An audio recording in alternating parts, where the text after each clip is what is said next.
Bonsoir à chacun, bonsoir à tous. Je suis reconnaissant de pouvoir partager cette nouvelle session avec vous ce soir.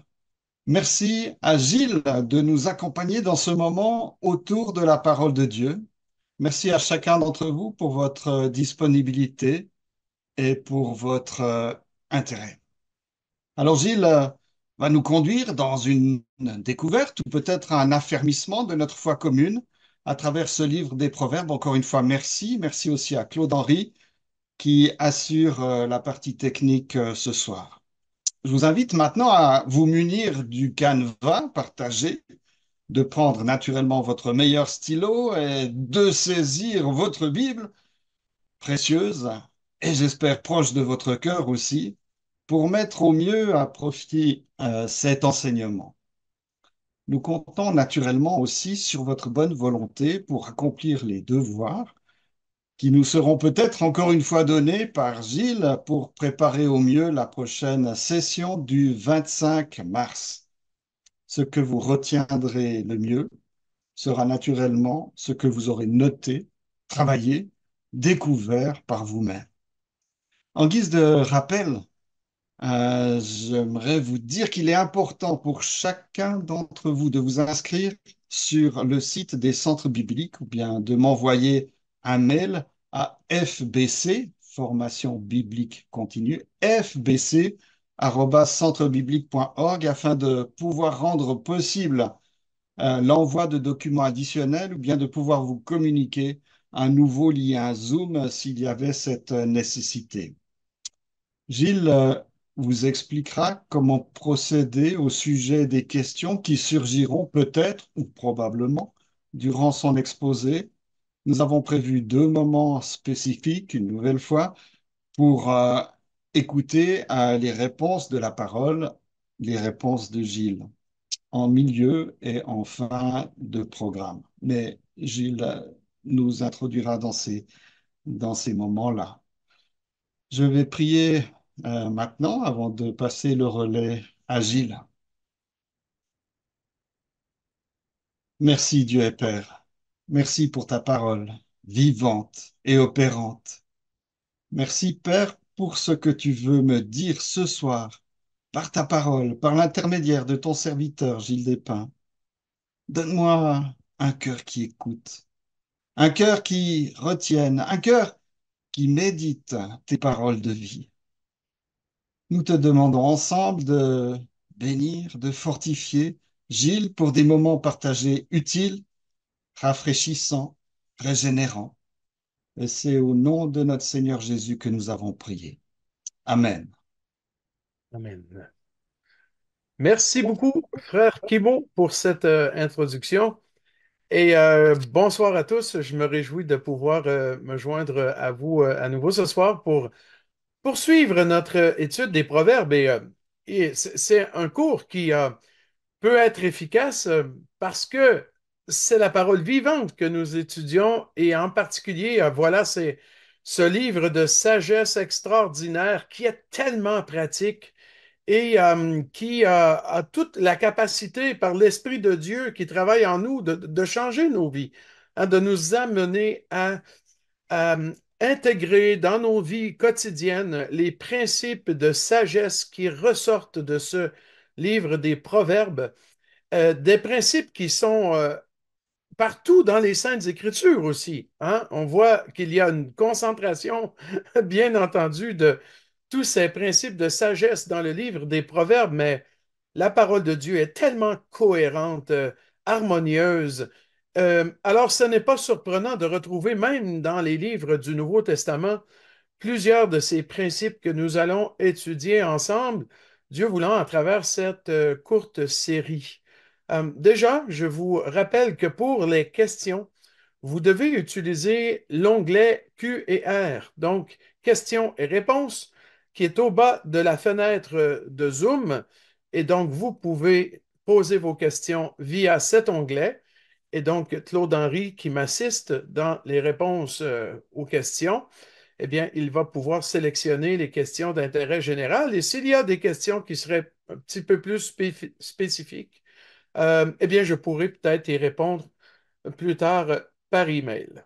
Alors voilà pour vos questions. N'hésitez pas déjà au fur et à mesure que vous avez des questions qui, on le demande, bien entendu, doivent être autour du sujet que nous explorons. On peut bien sûr aller un peu plus large, mais on essaie de rester le plus près possible du sujet que nous allons étudier ensemble. Et ce soir, nous voulons parler du but de la sagesse, ou même on pourrait dire des buts de la sagesse, incluant les bénéfices de la sagesse. On voit bien que dans le Proverbe 1, la sagesse veut atteindre un certain nombre de buts et ce sont des buts qui sont fondamentaux pour comprendre le fondement même de la sagesse. Je vous propose de débuter par une lecture de tout le Proverbe 1. C'est un texte qui est quand même assez long, mais je ferai une lecture plus ou moins rapide. Et puis par la suite, nous allons revenir et nous arrêter bloc par bloc dans ce chapitre-là en regardant le contenu du Proverbe 1 d'un point de vue thématique et en mettant l'accent, bien sûr, sur la sagesse et ce qui en fait même un principe de base, la crainte de l'Éternel. Donc, lisons d'abord Proverbe 1. J'utilise la seconde nouvelle édition de Genève pour ce cours. Alors, Proverbe 1, verset 1, nous lisons ceci. Bien, j'ai ma Bible entre mes mains en passant, hein. Alors je vous encourage à avoir la vôtre tout près et à suivre en même temps que moi. Proverbe de Salomon, fils de David, roi d'Israël, pour connaître la sagesse et l'instruction, pour comprendre les paroles de l'intelligence, pour recevoir des leçons de bon sens, de justice, d'équité et de droiture, pour donner aux simples du discernement, aux jeunes hommes de la connaissance et de la réflexion. Que le sage écoute, et il augmentera son savoir, et celui qui est intelligent acquerra de l'habileté. Pour saisir le sens d'un proverbe ou d'une énigme, des paroles des sages et de leurs sentences, la crainte de l'Éternel est le commencement de la science. Les insensés méprisent la sagesse et l'instruction. Écoute, mon fils, l'instruction de ton père et ne rejette pas l'enseignement de ta mère, car c'est une couronne de grâce pour ta tête et une parure pour ton cou. Mon fils, si des pécheurs veulent te séduire, ne te laisse pas gagner. S'ils disent, viens avec nous, dressons des embûches, versons du sang, tendons des pièges à celui qui se repose en vain sur son innocence, engloutissons-les tout vifs, comme le séjour des morts, et tout entier, comme ceux qui descendent dans la fosse. Nous trouverons toutes sortes de biens précieux. Nous remplirons de butin nos maisons. Tu auras ta part avec nous. Il n'y aura qu'une bourse pour nous tous. Mon fils, ne te mets pas en chemin avec eux. Détourne ton pied de leur sentier, car leurs pieds courent au mal. Ils ont hâte de répandre le sang. Mais en vain jette-t-on le filet devant les yeux de tout ce qui a des ailes. Et eux, c'est contre leur propre sang qu'ils dressent des embûches. C'est à leur âme qu'ils tendent des pièges. Ainsi arrive-t-il à tout homme avide de gain. La cupidité cause la perte de ceux qui s'y livrent. La sagesse crie dans les rues, elle élève sa voix dans les places, elle crie à l'entrée des lieux bruyants, aux portes dans la ville, elle fait entendre ses paroles. Jusqu'à quand, stupide, aimerez-vous la stupidité? Jusqu'à quand les moqueurs se plairont-ils à la moquerie et les insensés haïront-ils la science? Tournez-vous pour écouter mes réprimandes. Voici, je répandrai sur vous mon esprit, je vous ferai connaître mes paroles. Puisque j'appelle et que vous résistez, puisque j'étends ma main et que personne n'y prend garde, puisque vous rejetez tous mes conseils et que vous n'aimez pas mes réprimandes, moi aussi, je rirai quand vous serez dans le malheur. Je me moquerai quand la terreur vous saisira, quand la terreur vous saisira comme une tempête et que le malheur vous enveloppera comme un tourbillon. Quand la détresse et l'angoisse fondront sur vous, alors ils m'appelleront et je ne répondrai pas. Ils me chercheront et ils ne me trouveront pas parce qu'ils ont haï la science et qu'ils n'ont pas choisi la crainte de l'Éternel, parce qu'ils n'ont point aimé mes conseils et qu'ils ont dédaigné toute ma réprimande. Ils se nourriront du fruit de leur voix, ils se rassasieront de leurs propres conseils, car la résistance des stupides les tue et la sécurité des insensés les perd. Mais celui qui m'écoute reposera avec assurance, il vivra tranquille et sans craindre aucun mal. J'aimerais qu'on prie brièvement à nouveau. Bien, Seigneur, nous avons lu un texte qui déjà nous parle. Seigneur, nous voulons ouvrir notre cœur par ton esprit à ta parole. Nous voulons écouter les conseils de la sagesse.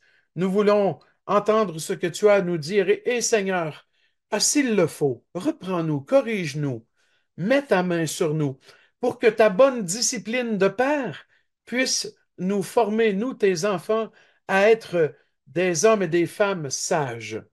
Et c'est au nom du Seigneur Jésus, parce que nous voulons lui ressembler, que nous te prions ainsi. Amen. Quel texte, hein, déjà au départ, que le Proverbe 1. On voit tout de suite l'accent qui est mis sur la crainte de Yahweh dans ce texte-là. Relisons le verset 7, hein, parce que c'est la devise de la sagesse, c'est aussi la clé de la compréhension du livre des Proverbes et de tous les principes de sagesse qui y sont rattachés. Le verset 7 dit ceci: La crainte de l'Éternel est le commencement de la science, littéralement de la connaissance. Une connaissance qui est tout à fait juste, une connaissance parfaite, celle de notre Dieu, la connaissance qui éclaire tout homme, la connaissance qui donne cette intelligence, ce discernement spirituel, qui nous sort de l'aveuglement et qui nous amène à voir Dieu correctement. Eh bien, c'est la crainte de l'Éternel qui est le point de départ de tout cela. C'est un principe qui revient constamment dans le livre des Proverbes. Nous lisons un peu plus loin et voilà pourquoi je vous encourage à avoir vos Bibles à proximité parce que j'aimerais vraiment lire quelques textes avec vous ce soir qui vont mettre l'accent, souligner ce que nous voulons présenter, en fait, cette crainte de l'Éternel qui est le commencement de toute connaissance qui éclaire véritablement l'homme. Eh bien, dans les Proverbes, à nouveau, au chapitre 9 et au verset 10, nous lisons ceci. Proverbe 9, verset 10. Le commencement de la sagesse, c'est la crainte de l'Éternel. C'est exactement la même chose, mais à l'inverse, dit à l'inverse. Mais c'est exactement la même chose qu'un 7. La crainte de l'Éternel est le commencement de la science, et ici, nous lisons le commencement de la sagesse, c'est la crainte de l'Éternel. C'est exactement dans le même sens où nous allons. La science, la connaissance, c'est la sagesse que Dieu donne. C'est cette lumière spirituelle que le Seigneur nous donne. Eh bien, tout cela commence avec une crainte de l'Éternel, une crainte de Yahweh. Encore dans le chapitre 15, juste un peu plus loin, au verset 33, nous lisons la même vérité. Proverbe 15, verset 33. La crainte de l'Éternel enseigne la sagesse et l'humilité précède la gloire. La gloire en question, à mon sens, c'est l'accès à la gloire de Dieu lui-même, l'accès à cette connaissance de Dieu, d'un Dieu glorieux. Eh bien, ça débute à nouveau avec la crainte de Yahweh, de l'Éternel, qui va nous enseigner la sagesse de Dieu et qui sera le moteur de toute une vie par la suite. Alors voilà pourquoi cette expression, la crainte de l'Éternel, est réellement la devise du livre des Proverbes en entier. Avant même de pouvoir atteindre la sagesse de Dieu, nous devons reconnaître la grandeur de celui qui a le contrôle sur nos vies. Nous devons apprendre à passer du temps dans la présence de Dieu. Avoir la crainte de l'Éternel ne signifie pas de vivre constamment dans la terreur, dans la peur d'être foudroyé par Dieu, par exemple. Mais complètement à l'opposé de cela, ça ne signifie pas non plus de réduire le concept de la crainte de Yahweh à simplement, par exemple, la peur de l'offenser, la peur de faire quelque chose de mal qui lui déplairait. Parce que on doit avouer que très souvent, nous entendons comme définition de la crainte de l'Éternel, voilà, la peur de l'offenser par le péché. C'est vrai, ça en fait partie, il n'y a aucun doute, et j'espère que nous avons aussi cette sorte de crainte de l'Éternel qui est la peur de l'offenser, la crainte de péché, quoi. Mais la crainte de Yahweh, c'est beaucoup plus que ça. Parce que il faut dire que notre Dieu ne change pas. Et il est un Dieu impressionnant. L'impact qu'a eu la vision de Yahweh sur le peuple de Dieu dans l'Écriture est vraiment impressionnant. Je veux dire, quand les hommes voient Dieu dans toute sa force, sa grandeur, sa puissance, certains d'entre eux s'écroulent par terre comme s'ils étaient morts, tellement la présence de Dieu est immense, elle est majestueuse. Donc, il y a un sens aussi de terreur, de peur, si j'ose dire, mais qui a sa place. Donc, on ne parle pas de vivre toute sa vie dans la terreur, dans la crainte, dans le sens d'avoir peur de Dieu constamment. Il est aussi notre Père et nous sommes en relation avec lui de par son Fils Jésus-Christ. Donc, nous le connaissons comme un tendre Père, mais ce tendre Père est aussi un grand Dieu qui est un feu dévorant, un Dieu qui contrôle souverainement toutes choses et à qui nous sommes aussi appelés à nous soumettre. Daniel illustre quand même bien un aspect, disons, de cette crainte de Yahweh quand il se révèle à lui. Donc, nous lisons dans le livre de Daniel au chapitre 10, je crois que ce verset-là ou ce passage est mentionné dans vos notes de cours. Eh bien, on voit dans Daniel 10, il a une vision, hein, une vision que Dieu lui permet de voir. Et puis, on voit ceci au chapitre 10, Daniel 10, verset 8. Je restai seul et je vis cette grande vision. Les forces me manquèrent. Mon visage changea de couleur et fut décomposé. Et je perdis toute vigueur. Daniel est presque en train de nous dire qu'il est tombé mort, quoi, à cause de l'immensité de cette vision. J'entendis le son de ses paroles, et comme j'entendais le son de ses paroles, je tombai frappé d'étourdissement la face contre terre, et voici, une main me toucha et secoua mes genoux et mes mains. Puis il me dit, Daniel, homme bien-aimé, sois attentif aux paroles que je vais te dire et tiens-toi debout à la place où tu es. C'est le Dieu qui rassure, hein, parce qu'on le voit par la suite au verset 12, hein, ne crains rien, n'aie pas peur. Et donc, dans une vision que Dieu permet, une vision angélique, une vision grandiose des choses de Dieu, euh, voit même Daniel est saisi vraiment d'épouvante quelque part. Et là, vous voyez que c'est une vision de choses à venir au sujet d'Israël et impliquant un ange. Imaginez se retrouver en présence même de Yahweh, eh bien, voilà, on est saisi quelque part, impressionné par la grandeur de Yahweh. Et elle se transmet même dans ses visions qui ne sont pas de lui-même, bien entendu, dans le cas de Daniel. Mais le passage donne une belle illustration de- d'un homme qui est saisi d'épouvante devant la grandeur de Dieu.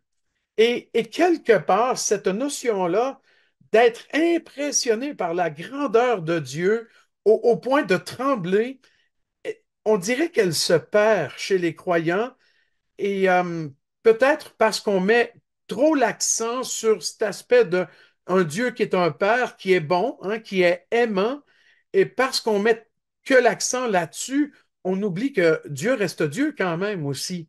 Et Dieu est grand et Dieu est puissant. Et bien qu'on n'ait pas à craindre son jugement puisqu'il est tombé sur son Fils à notre place, eh bien, on doit toujours craindre Dieu. Et donc, il y a aussi cet aspect de reconnaître la grandeur et l'immensité de Dieu et laisser Dieu être Dieu. Si je pouvais transmettre comme illustration, par exemple, ce texte de Acte 5, j'aimerais pouvoir transmettre ce texte-là comme exemple d'éprouver de la crainte devant Dieu qui a le contrôle sur tout et même sur la vie et la mort. Eh bien, on se rappelle que Ananias et Saphira ont comploté ensemble pour mentir au sujet du montant d'un don qu'ils offraient apparemment à l'Église. Mais ils avaient conservé une partie. Mais c'était juste qu'ils conservent une partie. Ils avaient tout à fait le droit de faire cela. Ils n'étaient pas obligés de donner tout le montant de la vente, mais ils voulaient bien paraître aux yeux des autres et Dieu les a châtiés, mais très sévèrement. Alors moi, je crois qu'ils étaient des croyants parce qu'ils ont menti au Saint-Esprit et parce qu'on ne peut pas mentir à l'Esprit si on est incroyant. On n'a pas l'Esprit Saint en nous. Donc, c'est mon raisonnement. Alors, je sais que d'autres ont une vision un peu différente de la chose, mais moi, je le vois comme ça. Et parce qu'ils ont menti au Saint-Esprit, ils sont jugés immédiatement par Dieu, ils tombent morts. Mais la réaction de l'Église par la suite, alors si je tourne rapidement pour voir la réaction des croyants de l'Église suite à la mort subite d'Ananias et Saphira, eh bien, ça remet dans une juste perspective qui est Dieu, aussi même pour des croyants de l'Église. On voit au verset 11 d'Acte 5 une grande crainte, littéralement une peur, s'empara de toute l'assemblée et de tous ceux qui apprirent ces choses. Donc, c'est évident que dans le concept de crainte de l'Éternel, ce n'est pas d'être appelé à vivre dans la terreur de Dieu, mais ne pas perdre non plus cet aspect-là. Daniel était terrifié devant la grandeur des révélations et des visions que Dieu lui donnait, et l'Église est terrifiée devant la grandeur du jugement de Dieu contre deux des leurs, Ananias et Saphira. Et d'ailleurs, c'est arrivé à d'autres reprises que Dieu utilise un jugement de mort physique contre des croyants de l'Église dans le but de les amener à craindre Dieu et à ne pas vivre dans l'hypocrisie, le mensonge ou le péché, quel qu'il soit. On sait que plusieurs Corinthiens qui avaient méprisé la table et le repas du Seigneur en étaient morts physiquement. D'autres étaient infirmes, malades. Même dans un Jean, on voit clairement que Dieu parfois peut utiliser ce châtiment de mort physique pour des croyants désobéissants et le jugement devient tellement évident que Jean ne dit, ben, il n'est plus nécessaire même de prier pour la guérison ou la restauration, dans un cas qui est très, très évident. Bon, on admet que c'est rare, et heureusement, parce que merci Seigneur que par sa grâce et son pardon, il ne châtie pas de mort physique chaque fois qu'un croyant désobéit, parce que franchement, il n'y aurait personne derrière aucun écran à poursuivre ce cours. Alors voilà, la crainte de l'Éternel ne doit pas être réduite simplement, comme on l'entend parfois, à la peur de l'offenser en disant il ne faut pas pécher. C'est vrai, mais ce n'est pas suffisant. Nous sommes amenés à une véritable crainte de l'Éternel qui inclut aussi, voilà, le fait qu'on sache très bien que Dieu est Dieu et qu'il peut faire tout ce qu'il veut et que si nous marchons dans la désobéissance, eh bien, nous avons toutes les raisons du monde de craindre qu'il nous discipline sévèrement. Mais Dieu pardonne, et tout ce qui est confessé et abandonné est pardonné aussi. C'est une notion qui domine les proverbes, qui domine l'Ancien Testament, mais qui est beaucoup plus présente qu'on le pense dans l'Église et dans le Nouveau Testament à travers, par exemple, les épîtres. Je pense à plusieurs textes et j'aimerais qu'on en lise seulement quelques-uns dans le Nouveau Testament pour qu'on puisse comprendre que cette crainte de l'Éternel, qui est le commencement de la sagesse, doit faire vraiment partie de nos vies. Regardons par exemple un texte clé qu'on connaît tous, la première épître de Jean au chapitre 5, si je ne fais pas erreur. Première épître de Jean, en arrivant là-bas, je devrais retrouver le texte, mais il me semble que c'est 5. Euh,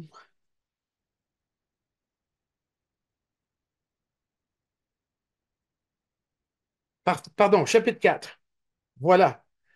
1 Jean, chapitre 4, verset 18. Ah, c'est des textes qu'on connaît assez bien. La crainte n'est pas dans l'amour, mais l'amour parfait bannit la crainte, car la crainte suppose un châtiment, et celui qui craint n'est pas parfait dans l'amour. Ces textes-là sont parfois mal interprétés comme s'ils signifiaient que l'amour bannit toute forme de crainte dans le cœur du croyant. C'est vrai que l'amour de Dieu, c'est-à-dire de connaître et de reconnaître l'amour de Dieu manifesté dans son œuvre à la croix, là où Jésus meurt pour le péché, eh bien, lorsqu'on connaît cet amour-là et qu'on le vit dans la conversion par expérience, eh bien, cet amour-là chasse la crainte ou la peur de nos cœurs. Mais la crainte en question ou la peur en question, c'est celle qui suppose un châtiment ou un jugement, c'est-à-dire la crainte d'être jugé devant Dieu au point d'être condamné à périr pour l'éternité. Et donc, l'amour de Dieu manifesté en Jésus, notre Sauveur à la croix, bannit dans le cœur du croyant la peur d'être jugé, la peur du jugement dernier. Et donc, c'est cette crainte-là qui est bannie par la connaissance dans la conversion de l'amour de Dieu. Mais ça n'a rien à voir avec le fait de ne plus craindre Dieu par la suite. Les croyants de l'Église sont toujours appelés à craindre Dieu et à avoir une crainte qui est juste. Regardez par exemple un texte dans les épîtres de Paul, on va en voir deux ou trois. Philippiens chapitre 2. Philippiens 2. C'est un texte qui parle de prouver en fait sa foi, que nous avons une foi véritable, de faire la démonstration que notre salut est bel et bien réel. On lit ceci dans Philippiens 2 au verset 12. On est d'accord que c'est une épître adressée à des croyants de l'Église et Paul dit ceci. Ainsi, mes bien-aimés, comme vous avez toujours obéi, mettez en œuvre votre salut avec crainte et tremblement. Premièrement, l'expression mettez en œuvre votre salut veut simplement dire démontrer que votre salut est réel par des œuvres qui sont dignes du salut, qui se rattachent au salut. Bien entendu que ce texte-là ne parle pas du tout d'être sauvé par les œuvres, mais simplement de le démontrer, de montrer que notre salut est réel. Exactement dans le même sens que Jacques va dire que la foi sans les œuvres est morte, parce que la foi qui sauve, elle est toujours appuyée dans un témoignage extérieur par, premièrement, un caractère transformé, une conduite transformée, mais aussi des œuvres maintenant qui sont à la gloire de Dieu. Alors, Paul et Jacques disent exactement la même chose, ils sont d'accord. Donc, quand on parle de mettre en œuvre le salut ici, on parle de démontrer qu'on est de véritables croyants. Mais Paul spécifie avec crainte et tremblement. Comment comprendre cela? La crainte de qui? Trembler devant qui? Devant quoi? Certainement pas devant les hommes. On n'a pas à craindre les hommes. Certainement pas devant le diable. On est libéré de la crainte du diable, hein? Et même, il y a un texte dans l'Épître aux Hébreux qui dit qu'on était retenu avant dans cette crainte, cette peur du diable, mais plus maintenant en tant qu'enfant de Dieu. Non, mais la crainte et les tremblements dont il est question, c'est devant Dieu. c'est une crainte devant Dieu et des tremblements devant Dieu. D'ailleurs, ce texte-là me parle beaucoup quand je pense à un autre passage de cet épître de Jacques qui dit, tu crois que Dieu existe? Eh bien, les démons aussi, ils croient et ils tremblent. Et c'est sous forme de reproche que Jacques disait ça, parce qu'il se trouvait à dire, en réalité, au moins eux, ils tremblent. Au moins eux, ils manifestent une crainte de Dieu, parce qu'ils tremblent devant lui. Mais toi, est-ce que tu trembles devant Dieu? Et donc, le but n'est pas que nous arrivions devant Dieu dans la terreur, en tremblant littéralement, en ayant peur de lui, mais le but est de rétablir un certain équilibre dans l'esprit du croyant et dans sa conduite, qu'il se rappelle que Dieu, après tout, est Dieu et qu'il demeure Dieu et que nous serons toujours appelés à craindre ce grand Dieu-là. Et l'apôtre Paul voulait que les croyants à Philippe ils aiment Dieu de tout leur cœur et qu'ils le servent et qu'ils manifestent dans leur vie transformée qu'ils ont un très grand respect, un profond respect envers Dieu.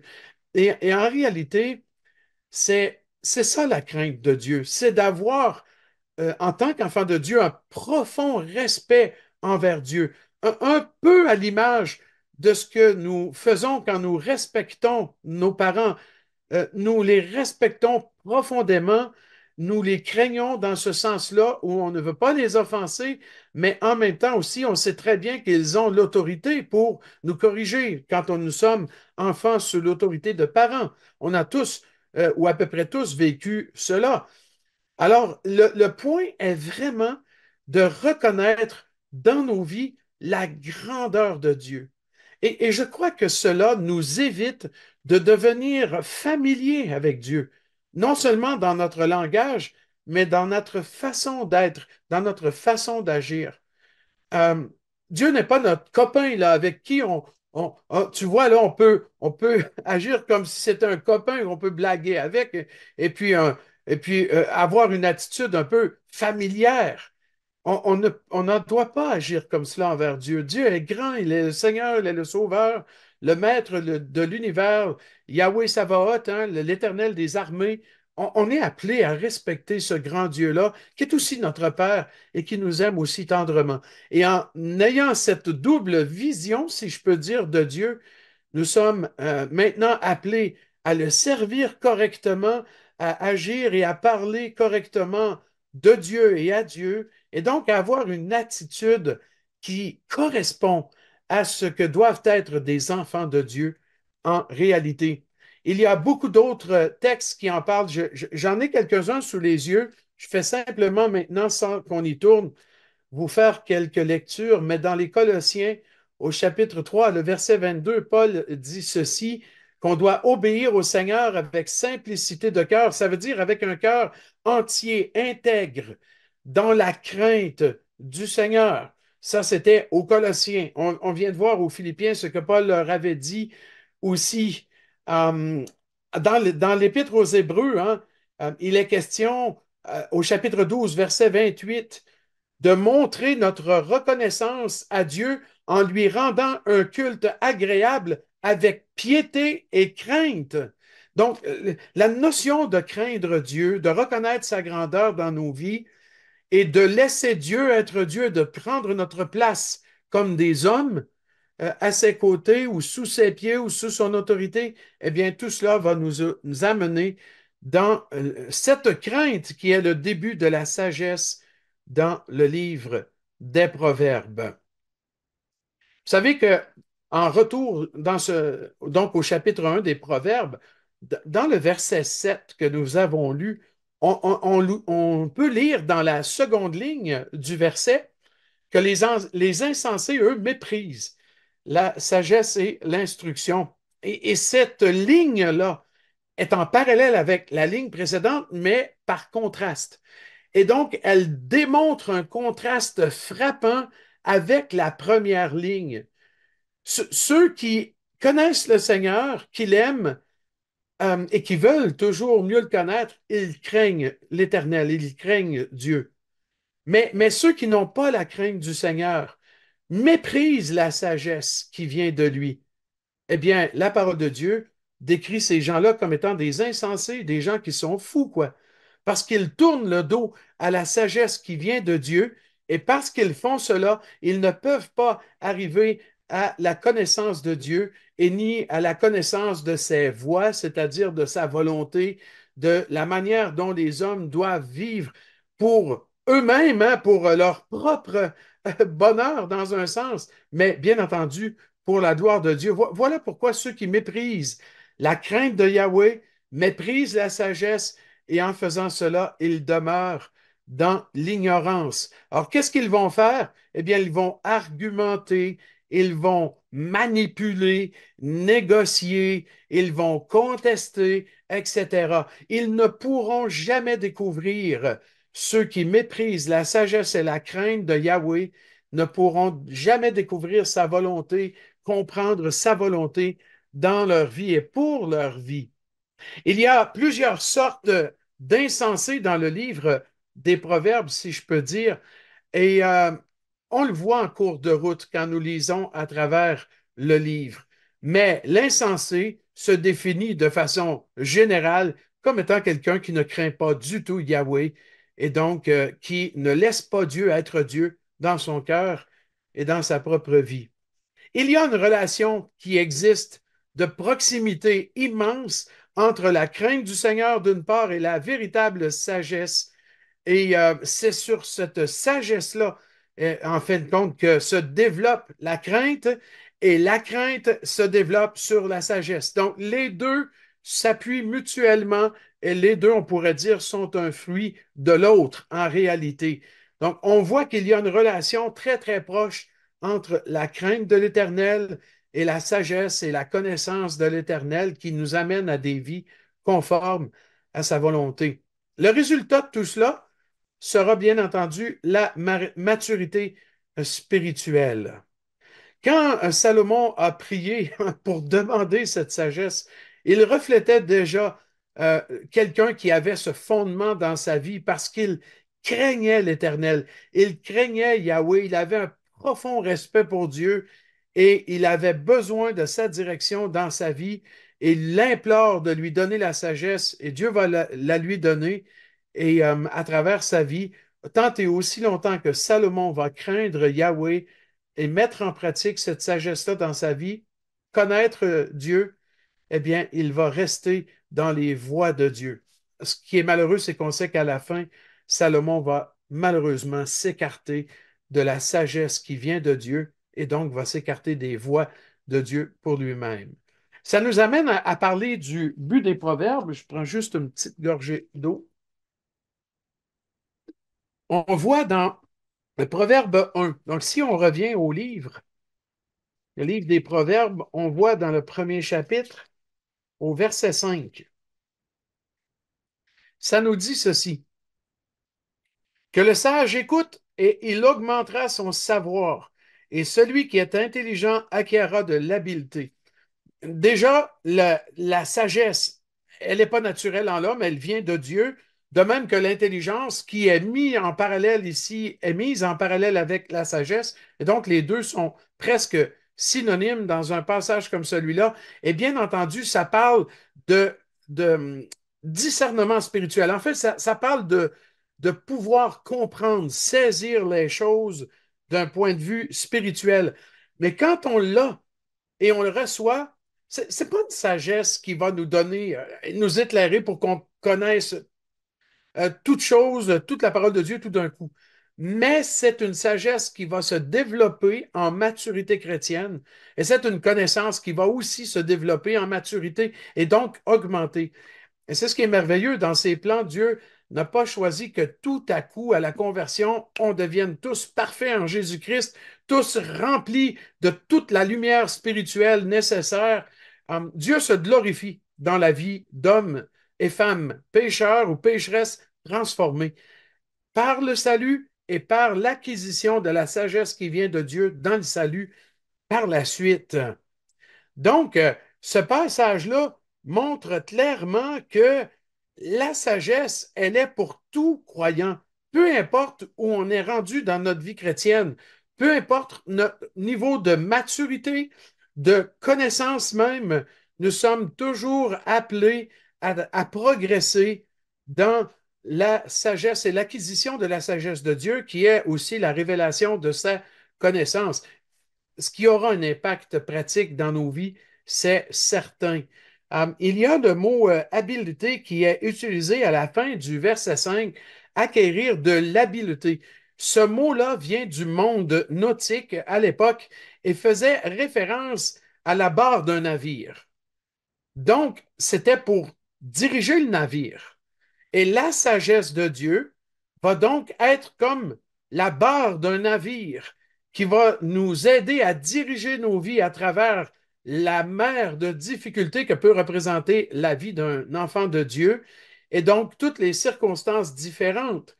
C'est beau ce mot-là, habileté, parce qu'il ne parle pas a priori d'une capacité particulière pour accomplir une œuvre particulière. Il parle plutôt de recevoir ce qui est nécessaire pour diriger nos vies.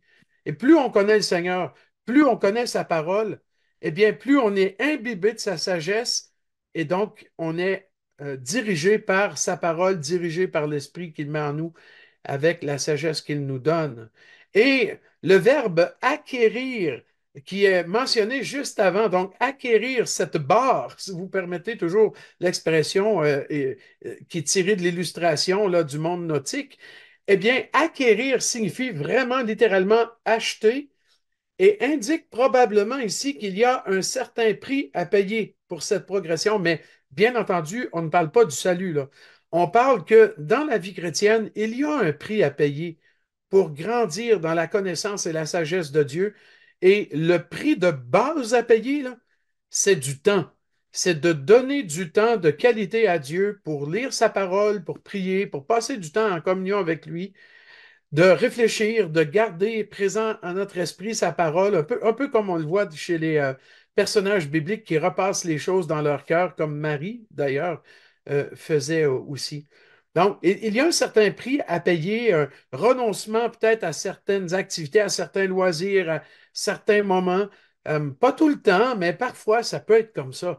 Mais le point, c'est de dire, je suis prêt aussi à renoncer à peut-être des aspirations de mon propre cœur qui pourraient être légitimes sans forcément être mal, mais voilà, il y a des choses qui sont préférables à choisir pour servir le Seigneur. Donc, ce sont des genres d'exemples de choses que la sagesse de Dieu va nous donner comme discernement en cours de route. Nous allons entrer dans un regard sur les bénéfices des proverbes de la sagesse parce qu'il y a beaucoup de bénéfices à retirer de l'étude des proverbes, mais aussi, bien sûr, de l'application de tout ce qu'on trouve à travers ces proverbes-là. C'est des proverbes de sagesse et donc on va retirer des bénéfices. Et dans les versets 2 à 4, au verset 6 aussi, il y a 5 verbes qui sont utilisés dans le texte qui mettent l'accent sur ce que nous allons retirer d'une vie qui est fondée sur la sagesse de Dieu. On parle des verbes connaître, comprendre, recevoir, donner et saisir. Donc, connaître, comprendre, recevoir, donner et saisir. Ce sont des verbes qui sont liés de très près à l'expérimentation de la sagesse de Dieu dans nos vies. Et gardons à l'esprit que sagesse repose sur la crainte du Seigneur qu'on peut avoir chacun de nous. Premièrement, dans le verset 2, on voit que la connaissance de la sagesse et de l'instruction, on voit, pardon, la connaissance de la sagesse et de l'instruction et la compréhension des paroles de l'intelligence. C'est le verset 2. Et ce que dit ce verset-là, c'est que pour réellement connaître le Seigneur et la sagesse du Seigneur, il faut avoir et entretenir une véritable relation authentique avec le Seigneur. Pour connaître vraiment le Seigneur spirituellement, eh bien, il faut s'approcher de lui. Parfois, on a l'impression que dans les proverbes, il y a un contraste entre la connaissance, comment je dirais, intellectuelle et la connaissance spirituelle. Les deux sont pourtant, se tiennent ensemble. Parce que la connaissance spirituelle ou la sagesse de Dieu n'est pas comment je dirais, inintelligente, elle est rationnelle, elle est sensée, elle repose sur des choses raisonnables. Et donc, les deux vont de pair. Une bonne connaissance intellectuelle, mais éclairée par l'Esprit de Dieu qui fait en sorte que on est rempli de sagesse et donc on se conforme à sa parole par la connaissance que l'Écriture nous donne. Ça me fait penser à Paul quand il dit, je prierai par l'Esprit, je prierai aussi avec l'intelligence. Il était comme en train de nous dire qu'il y a un équilibre entre l'aspect intellectuel et spirituel dans la vie d'un croyant. L'un n'exclut pas l'autre. On ne peut pas mettre uniquement l'accent sur la connaissance intellectuelle ou rationnelle des choses, mais il faut qu'on les comprenne quand même. Mais par l'Esprit qui est en nous, l'application de ce que l'on saisit, de ce que l'on comprend bien, va faire toute la différence. Alors, la connaissance intellectuelle est très importante, mais pas suffisante. Et quand on étudie le livre des Proverbes, eh bien, ça va nous apporter cette connaissance qui n'est pas uniquement intellectuelle, mais qui est aussi une connaissance de sagesse et d'instruction. Et ce mot sagesse-là, qu'on voit ici, la connaissance de la sagesse au verset 2, là, c'est vraiment un mot-clé. On l'a dit dans le livre des Proverbes, parce que c'est la parole de Dieu qui nous instruit. Et dans la parole de Dieu, le mot sagesse lui-même, c'est l'art de vivre une vie conforme à la parole de Dieu. Quand on est sage selon Dieu, eh bien, on vit selon Dieu. C'est ni plus ni moins que ça la sagesse. Donc, on voit que même un jeune homme, même un enfant qui comprend bien ce qu'il lit dans la parole de Dieu, qui est en proximité du Seigneur dans sa relation avec lui, qui est à l'écoute, là, qui prie avant de lire, qui reçoit la parole de Dieu dans son cœur, il peut être amené déjà à la sagesse de Dieu qui va l'amener à vivre une vie conforme à la parole de Dieu. Et ça demande, comme on l'a vu, de payer parfois un certain prix, mais surtout de la discipline en tant que croyant. Et c'est le sens aussi du mot instruction dans ce passage-là. La sagesse et l'instruction, c'est l'art de vivre selon la parole de Dieu, mais aussi en recevant l'instruction du Seigneur. Et vous savez que autant dans l'hébreu qu'en grec, les mots instruction et discipline ou châtier sont pratiquement les mêmes. Euh, En grec, c'est exactement les mêmes termes. En hébreu, c'est choses semblables. On a des mots qui ont un double sens, en fin de compte, qui parlent d'instruire par la correction ou d'instruire par le châtiment. Et ça, c'est l'instruction dont on parle ici. Et c'est vrai que il faut être prêt à laisser Dieu discipliner nos vies si nous voulons vivre des vies qui lui soient agréables. Et Dieu doit nous corriger. Ça, c'est jamais agréable, c'est toujours difficile. Les leçons qu'on a apprises, en général, elles ont été difficiles à apprendre, mais les leçons qui nous ont fait le plus progresser vers la maturité, en général, ce sont les leçons que Dieu nous a données dans la discipline et la correction. Très souvent, c'est comme ça. On doit se soumettre à la main du Seigneur qui châtie. L'Épître aux Hébreux va mettre l'accent sur l'aspect de bonté de père dans la discipline en disant que c'est comme des pères que Dieu nous châtie et donc qu'on ne doit pas se décourager, au contraire, hein, parce qu'on perdrait de vue le cœur du Seigneur, comme avait dit Darby une fois dans un commentaire. Euh, Quand on se décourage, là, devant la discipline, c'est de ne pas voir sa main. Puis là, quand on est totalement découragé, c'est comme ne pas voir son cœur, parce que Dieu nous aime comme un père aime ses enfants. Et donc, il va prendre soin de nous. Mais on peut être amené à être corrigé et on va certainement l'être d'une manière ou d'une autre dans notre vie.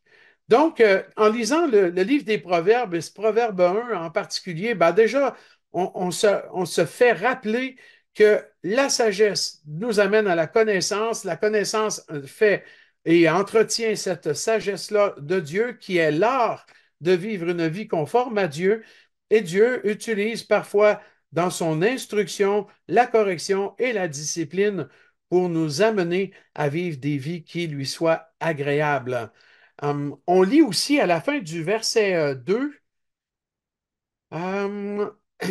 des paroles de l'intelligence. On voit cette expression-là. pour comprendre les paroles de l'intelligence. À quoi ça se réfère exactement? Et littéralement, le texte dit comprendre les paroles de discernement. Donc, là, on parle de discernement ici, et ce discernement-là, eh bien, c'est l'art de faire les meilleurs choix parce que tu discernes quelle est la volonté de Dieu. Et ça, c'est un vrai et un réel bénéfice des proverbes quand on lit et étudie les proverbes. Les proverbes et bien sûr la parole de Dieu et toute sa parole et la sagesse de Dieu dans toutes les Écritures va nous donner de plus en plus de discernement. Discerner entre le bien et le mal, c'est quelque chose qui est relativement à la portée de tous les croyants, par l'Esprit qui est en nous. Hein. C'est très rapidement ce qui est bien et ce qui est mal. Mais discerner entre ce qui est bien et meilleur, ça, c'est pas évident.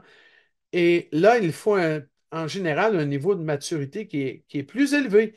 Et on peut avoir confiance que le Seigneur va nous donner de plus en plus ce genre de discernement-là.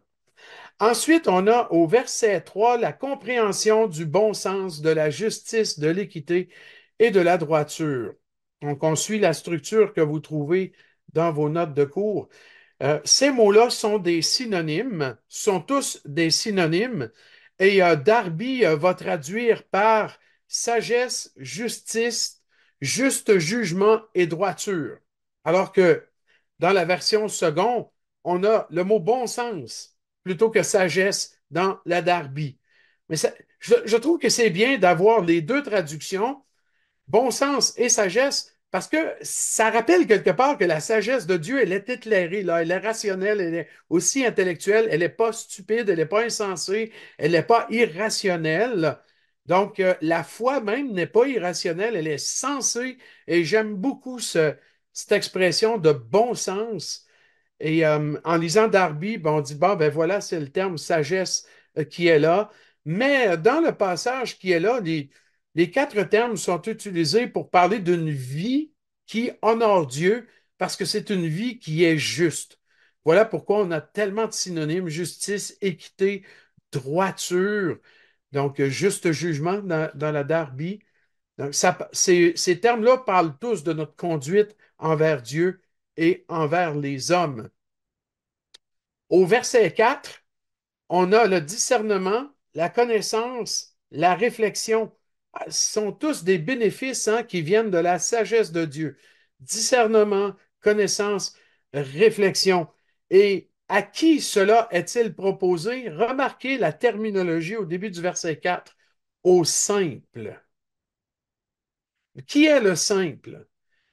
Le simple ici est une personne naïve, mais naïve dans le sens sans expérience. Autrement dit, quelqu'un qui est en train d'apprendre, qui peut avoir déjà du bagage, qui peut avoir déjà une certaine connaissance, une certaine sagesse, mais qui est vu constamment comme une personne sans expérience, simple ou naïve dans le sens où qui a toujours quelque chose à apprendre, pardon. Et c'est vrai que la sagesse de Dieu va toujours produire un progrès dans la vie des enfants de Dieu. Alors, l'expression simple ici ou naïf, c'est pas négatif, c'est pas péjoratif, mais pas du tout. Ça parle plutôt de l'attitude d'ouverture d'esprit d'une personne. Ça définit en quelque sorte une personne humble. Le simple ici, c'est la personne qui se considère humble et qui est humble et qui agit comme telle, qui a une ouverture d'esprit, qui peut encore apprendre quelque chose. Je me plais souvent à dire euh, que j'ai fait beaucoup d'études bibliques comme chrétien et j'en fais encore beaucoup parce que plus j'en fais, plus je réalise à quel point je suis ignorant. C'est pas dans une fausse humilité que je dis ça. Sincèrement, c'est parce que je reconnais que la Bible est tellement vaste et tellement riche et profonde qu'elle est insaisissable. Il n'y a personne qui peut faire un doctorat en quoi que ce soit et dire, ben moi, maintenant, voilà, moi, je connais toute la Bible. Je peux tout expliquer et puis je sais tout. Mais pas du tout. C'est le contraire, en fait. Plus on étudie, plus on acquiert des connaissances, plus on se rend compte qu'on ne sait pas grand-chose. Et puis, c'est ce qui nous amène à prendre conscience que nous sommes d'éternels étudiants de la parole de Dieu. Mais voilà, on doit garder cette attitude d'humilité, d'enseignement de la parole de Dieu dans notre cœur. On doit être ouvert à ce que Dieu nous parle et nous change. Et surtout, peut-être, hein, parfois on atteint à nos yeux, hein, j'entends un certain niveau, ou que les autres nous considèrent à un certain niveau, l'orgueil peut rapidement s'en mêler et nous empêcher d'entendre à nouveau la voix de Dieu pour nous humilier et nous amener à grandir comme croyants. Il ne faut pas perdre ça. Il vaut mieux s'humilier et rentrer dans la gloire de Dieu que de rester dans l'orgueil aveugle et de passer à côté de la connaissance même de Dieu.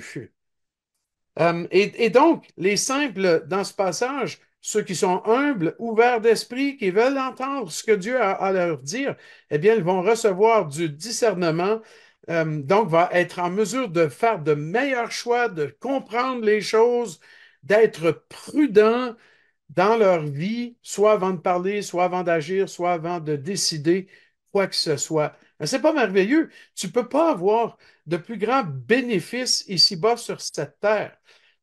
Tout est éphémère dans les choses matérielles. Et même dans la connaissance purement théorique, c'est tellement éphémère, tellement, mais tellement éphémère.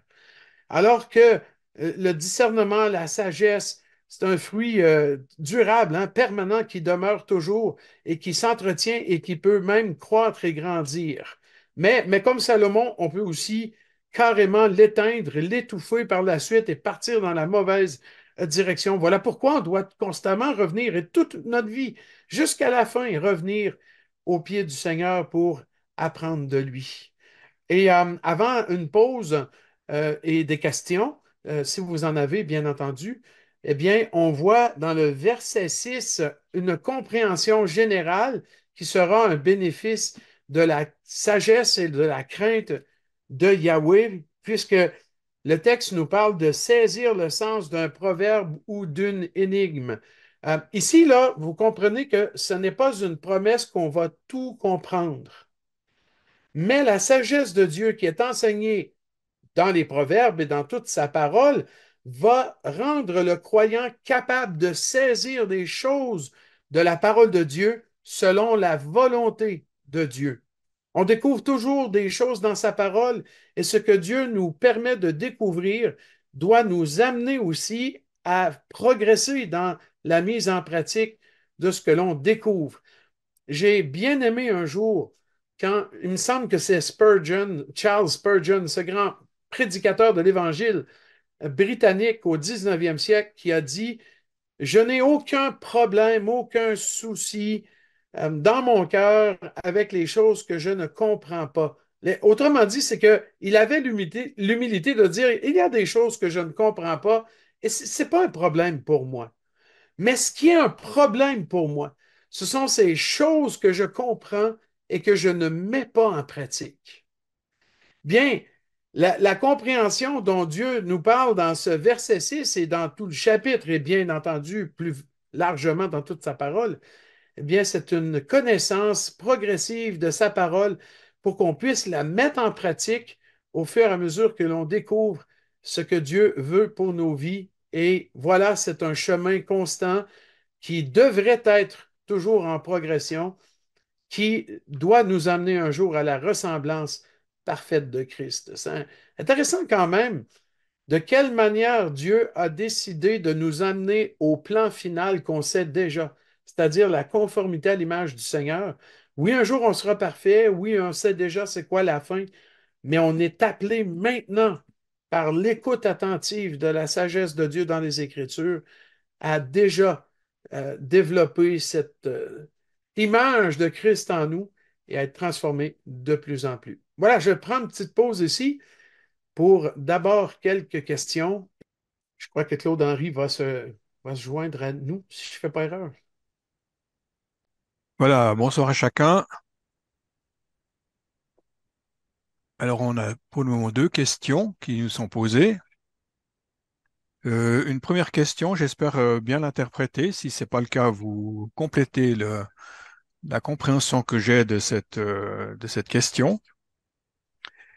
C'est un frère qui pose la question suivante. Il y a de cela 2 ans, je disais à un de mes frères que la crainte de Dieu n'est tout autre chose que faire sa volonté. C'est ce que j'ai toujours cru. Mais là, je suis un peu confus par l'explication que vous donnez. Voudriez-vous, s'il vous plaît, donner plus d'éclaircissement? Oui, bien, c'est une bonne définition de la crainte de Dieu, de faire sa volonté. C'est clair que ça démontre quelque part un profond respect envers Dieu. Alors, ça fait partie de la définition de la crainte. Et ce que j'ai voulu souligner tout à l'heure, c'est simplement que dans notre cœur, on n'oublie jamais que le Dieu que nous servons, à qui nous voulons obéir hein, et faire sa volonté, c'est le Dieu aussi tout-puissant, notre grand Dieu qui a le contrôle sur toute chose. Et cette crainte-là, elle va se voir dans notre façon de vivre. Il y a des gens qui disent qu'ils aiment Dieu, qu'ils ont la crainte de Dieu, qu'ils veulent faire sa volonté, mais qui ont aussi certains aspects de leur vie qui est double, si je peux dire. Alors qu'ils ne se conduisent pas nécessairement toujours de la bonne façon quand ils sont tout seuls derrière les portes closes, par exemple. Alors, est-ce qu'ils démontrent vraiment qu'ils craignent Dieu dans ce sens-là? Je ne le crois pas. Toute personne qui pense se cacher de Dieu dans ce qu'elle fait parfois, ou toute personne qui dit quelque chose qui n'est pas exact, qui ment littéralement, et voilà, pense que tout, ben voilà, on s'en tire parce que on a réussi à bien dire la chose et c'est bien passé, et les gens ne s'en sont pas rendus compte, eh bien, Dieu, lui, le sait. Et ça démontre certainement que on n'a pas réalisé que Dieu est Dieu dans sa grandeur. Il va intervenir. Il ne peut pas nous laisser prendre de telles directions dans nos vies. Mais c'est surtout une prise de conscience, cet aspect de la crainte de Dieu-là, que Dieu est Dieu et qu'il peut châtier sévèrement quand on ne marche pas selon sa volonté. Je n'en fais pas un moteur pour ma vie chrétienne, mais je ne l'oublie pas. Je sais que c'est vrai et je crains Dieu, moi. Avez-vous jamais pensé à ça? Moi, je suis certain que la plupart des gens qui vont m'écouter, là, ils vont dire, oui, j'ai déjà pensé à ça. Vous êtes-vous déjà dit, par exemple, vous êtes à l'église, à l'assemblée, le dimanche matin, puis là, il y a des projections peut-être à l'écran, et là, vous vous dites, oh, que je voudrais pas que ce que je pense maintenant soit là, à l'écran. Cette attitude-là reflète une crainte de Dieu parce qu'on sait que Dieu est tout-puissant et tu vois, quand Dieu dit il n'y a rien de caché qu'il soit découvert, Dieu pourrait, s'il le Mhm. voulait, mettre tout à l'écran. Il pourrait le faire. Ça nous semble complètement incohérent de dire ça, mais Dieu pourrait le faire. Il n'est pas limité par rien. Il pourrait révéler toutes les choses. Et d'ailleurs, en général, comme Dieu l'a dit, il n'y a rien de caché qui ne reste en fait, qu'il ne soit pas découvert un jour ou secret qui ne soit pas connu, et toute chose finit par venir au jour. Eh bien, ça doit susciter une crainte de Dieu qui va nous amener à refuser de marcher dans l'hypocrisie, le mensonge ou le péché, quoi. Et qui va nous faire réaliser que bien qu'on puisse être seul à un endroit, en fait, on n'est pas seul. Dieu est là. Donc, c'est juste cet élément, mais tellement important qu'amène une vision plus complète de la crainte de Dieu. J'espère que je réponds bien à la question aussi, mais la définition du frère était juste. Il n'y a pas de doute là-dessus. Ce que tu dis sur Dieu qui peut écrire, projeter ce qu'on pense, ça me fait penser à Belshazzar avec Daniel, quand Dieu a écrit sur les parois du palais exactement ce qu'était Belshazzar. C'était encore mieux qu'un PowerPoint, ça. Ouais, c'était avant le PowerPoint. Oui, exact. Bel exemple. Une autre question, un frère qui nous dit, selon ce que je comprends, il nous faut beaucoup travailler sur nous-mêmes et laisser la parole de Dieu nous forger petit à petit pour acquérir de la sagesse. Les deux vont main dans la main, exactement. Donc, dans ce que ce frère-là a dit, écoute, je dis Amen à ce que je viens d'entendre, ça me touche ce que je viens d'entendre. Eh bien, on voit la partie de la parole de Dieu par son esprit qui travaille dans nos cœurs, mais la responsabilité du croyant de contribuer quelque part, de collaborer par son obéissance, sa volonté soumise au Seigneur, animée par la crainte et la sagesse qui vient de Dieu. Absolument. Et tu vois, le Seigneur, le matin, il nous dit qu'il va nous parler dans sa parole, mais c'est à nous de se lever. Il faut se lever le matin. Il faut prendre la Bible dans nos mains. Il faut bien la rouvrir pour la lire. Donc, il y a de notre part une responsabilité. Ça, il n'y a aucun doute. Et je trouve que le frère a très bien exprimé l'équilibre entre les deux, quoi. Une autre question. Alors bonsoir, j'aimerais savoir qui est l'auteur du livre des Proverbes et en quelle année il a écrit ces livres. Alors ça, c'est un petit peu le sujet que tu as traité la dernière fois. Je rappelle que la première session a été enregistrée, donc elle est disponible actuellement sur YouTube. Vous pouvez reprendre cette session, mais je ne sais pas si tu veux rajouter quelque chose. Simplement rappeler que les premiers proverbes, c'est surtout Salomon là, qui les a écrits et qui s'adresse probablement à Roboam, son fils. D'accord. Et puis, une autre question. Voulez-vous bien reprendre le deuxième bénéfice de la sagesse par rapport au verbe comprendre? Tu peux Par reprendre un rapport tout au petit verbe. peu. Oui, oui, merci. Bien, la compréhension ou le verbe comprendre parle d'être éclairé spirituellement. On parle bien de compréhension spirituelle. Et cette compréhension spirituelle, elle est censée aussi. C'est-à-dire que il y a un aspect intellectuel dans la compréhension. Tu vois, par exemple, quand on lit les proverbes ou n'importe quelle autre portion de la parole de Dieu, on doit tenir compte du texte dans son contexte, de la forme littéraire, du genre littéraire aussi, des règles de grammaire, de syntaxe, la culture, l'histoire, etc. On tient compte de tout cela. Donc, il y a une compréhension qui est intellectuelle, mais cette compréhension éclairée par l'Esprit de Dieu devient aussi spirituelle, pas dans le sens qu'on spiritualise le texte, mais dans le sens qu'on saisit et on peut saisir ce que signifie le texte de la parole de Dieu de manière à pouvoir l'appliquer correctement par la suite. Donc, c'est une compréhension spirituelle, mais qui repose sur le bon sens aussi. Voilà, merci beaucoup. Encore deux, trois questions. Oui. Alors, bonsoir frère, l'explication sur la crainte est amplement suffisante pour moi, car dans la suite des explications, j'ai entendu le mot qui me touche souvent quand on parle de la crainte de Dieu. C'est aussi le tremblement et cet aspect d'éviter de s'habituer à Dieu. Oh, que j'aime ça. Hey, je trouve ça super. Je ne sais pas qui a dit ça, mais j'aime beaucoup de dire de ne pas s'habituer, de ne pas prendre les choses pour acquis. Ça a été l'erreur d'Israël, ou une des erreurs les plus importantes d'Israël dans l'Ancien Testament, de prendre Dieu pour acquis. Et tu vois, à la fin, avec Malachie, c'est terrible. Les gens, ils traitent Dieu comme si c'était juste un voisin, un copain. Quelqu'un qui, ouais, il donne de bons conseils, mais bon, on a plus ou moins, tu vois, à cœur de lui obéir. Et puis mais c'est vrai qu'on se familiarise trop avec Dieu. Et cet aspect de crainte et de tremblement nous rappelle, attention, on parle toujours de Yahweh Savaoth. Ça, c'est l'hébreu pour l'Éternel des armées. J'aime beaucoup cette expression-là.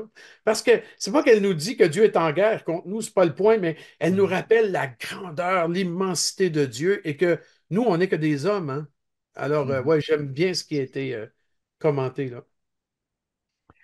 Une autre remarque qui est faite, alors je profite de vous demander, quand vous posez des questions, d'utiliser le bouton QR et non pas d'utiliser le bouton discussion. Ça nous simplifie la vie dans la gestion des questions. Alors là, il y en a deux qui sont venus du mauvais côté, mais je les pose quand même. Dans Proverbe 8, verset 13, il est dit, la crainte de Dieu, c'est la haine du mal. Est-ce qu'on peut ajouter cet aspect comme définition de la crainte de Yahweh? Ben absolument, la parole de Dieu elle-même le dit. D'ailleurs, je l'ai mentionné au départ que c'est un aspect de la crainte, mais qui n'est pas limité à cela. Donc, on doit voir tous les volets de la crainte de l'Éternel. Mais bien entendu que quand on craint Dieu, on déteste le mal parce qu'on ne veut pas pécher contre Dieu. Mhm. Oui, forcément. Une autre question. Pourriez-vous expliquer brièvement ce concept de la crainte selon Dieu? Vous avez dit que ça se développe par la sagesse. Et comment expliquez-vous cela? Ben, en fait, les deux, comme je l'ai mentionné tout à l'heure, autant la crainte de Yahweh, le fait de laisser Dieu être Dieu, nous amène à être sages. C'est déjà une décision sage de laisser Dieu être Dieu. Et puis, la sagesse que Dieu nous donne, qui transforme nos vies, qui nous montre comment appliquer sa parole dans nos vies, va entretenir et développer toujours de plus en plus la crainte de Yahweh, le désir de lui plaire, etc. Donc, ce sont des principes qui, je ne mettrai pas l'un en dessous de l'autre forcément pour dire, par exemple, la crainte, c'est la fondation sur laquelle la sagesse bâtit. Si vous vous rappelez les textes que nous avons lus au départ, c'était dans le Proverbe 1. Je vais remonter très rapidement là, pour voir. Oui, Proverbe 1, 7, 9, 10 et 15, 33. On voit qu'on peut interchanger même les concepts par rapport à lequel est le fondement de l'autre. Donc, ce qui semble très bien démontrer que c'est comme l'interaction des deux là, présents dans nos vies. En fait, l'un ne va pas sans l'autre. Et puis une dernière question qu'on va prendre maintenant avant la pause. Un auditeur cite le témoignage de Paul dans Romains 7, sauf erreur, dans Je ne fais pas le bien que je veux, mais je fais le mal que je ne veux pas. Je sais que la loi est bonne, j'ai la volonté de faire le bien, mais le mal est attaché à moi. Alors la question qu'il pose dans ce contexte, est-ce qu'on peut dire qu'on craint Dieu ou ou on désire le craindre? Oui, oui. OK, je comprends. Est-ce que c'est une réalité ou c'est quelque chose qu'on voudrait seulement ou qu'on veut seulement? Il faut comprendre d'abord que dans Romains 7, Paul est en train d'expliquer le combat qu'il y a de par la présence de son ancienne nature en lui. Il n'est plus esclave du péché. Le vieil homme est mort et crucifié dans le sens qu'il a perdu sa puissance. Mais la présence est toujours là de la vieille nature, la chair, l'homme de péché. Pour moi, ce sont des synonymes, là, qui veut simplement dire un principe qui est abattu, mais toujours là et qui peut nous faire chuter. Mais on a le pouvoir maintenant de dire non et de marcher pour la gloire de Dieu. On a le pouvoir de résister, de lutter, de vaincre même le péché par son esprit qui est en nous et par sa parole. Et Paul, tout ce qu'il fait dans Romains 7, c'est qu'il exprime le conflit qui existe en lui. Donc, il voit bien que si c'est par la chair, là, il réussira jamais, mais par l'Esprit de Dieu, il est vainqueur et puis il peut avancer. Il se rend compte qu'il y a un principe mauvais qui est toujours attaché à lui, qui est près de lui dans sa vie, mais qui peut vaincre parce qu'il n'est plus sous son autorité ultime ou son pouvoir. Il n'en est plus esclave. Donc, ça, c'est le point de Paul. Et en réalité, quand on discerne les paroles de Paul dans Romains 7 et particulièrement tous ces textes, pardon, où il montre très clairement qu'il est victorieux de par Jésus-Christ, par la présence du Saint-Esprit, il montre qu'un croyant non seulement a le désir de vivre selon Dieu, mais il a aussi la capacité, la possibilité de vivre selon Dieu. Mhm. C'est pas seulement qu'un désir, c'est une réalité. Mais il faut savoir que, comme Paul, on veut vivre selon Dieu, selon la sagesse de Dieu, il va y avoir des combats. C'est évident. Et je ne parle pas du tout de lutte contre personne ou contre des persécuteurs. Je parle vraiment d'un combat spirituel contre notre chair, contre le monde, contre le diable, peut-être dans certaines circonstances. Il n'est pas omniprésent, donc il ne peut pas être partout à la fois. Mais donc, il a une armée tellement vaste que, voilà, il y a un monde spirituel contre lequel on a aussi à lutter. Il va y avoir des combats et des luttes, mais voilà, déjà en Christ, nous sommes victorieux et plus nous nous attachons à lui, ça ne veut pas dire qu'il n'y aura pas de souffrance et pas de difficultés, mais voilà, on a tout ce qu'il faut pour vivre selon la sagesse de Dieu. Merci beaucoup. Alors, on arrive au bout des questions pour le moment. Il y en a une qui nous reste, mais on va peut-être y répondre après. Oui, Je propose qu'on fasse une pause de combien? 5 minutes? exactement, dans Dans cinq cinq minutes. minutes, hein? À tout À à tout de suite. l'heure.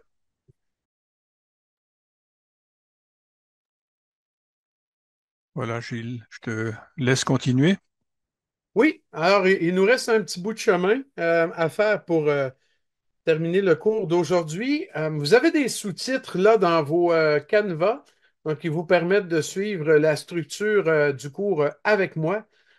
Là, on est au verset 8 et 9 et on parle d'une exhortation parentale. J'ai vu comme un peu entre guillemets.